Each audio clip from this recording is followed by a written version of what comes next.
السلام علیکم ورحمۃ اللہ وبرکاتہ۔ جمعہ مبارک۔ جمعے کا دن تمام ایام میں سردار کی حیثیت رکھتا ہے۔ جمعے کی فضیلتیں بہت ساری ہیں، میں کیا بیان کروں اس پہ، بس ایک چھوٹی سی آپ سے نالج شیئر کر رہا ہوں کہ جمعے کے دن ہی حضرت آدم کی تخلیق ہوئی تھی، اور جمعے کا دن ہی وہ دن ہے کہ جس میں حضرت حوا کے ساتھ حضرت آدم کا نکاح ہوا تھا۔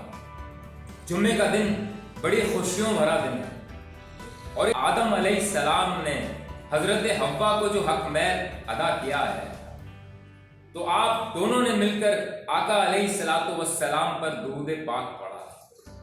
درود پاک پڑھنے کی بڑی فضیلت ہے، اور خاص طور پہ جمعے کے دن آقا علیہ الصلوۃ والسلام پہ درود پاک پڑھیں اور اپنے نصیب چمکائیں، گلے شکوے چھوڑیں، خوش رہیں، خوشیاں بانٹیں۔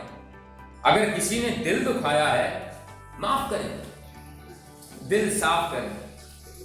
بچپن میں ایک بات سنی ہے ہم نے کہ لڑائی معاف کرو، اللہ کا گھر صاف کرو۔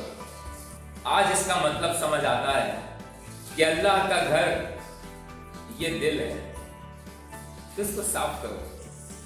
السلام علیکم ورحمۃ اللہ وبرکاتہ۔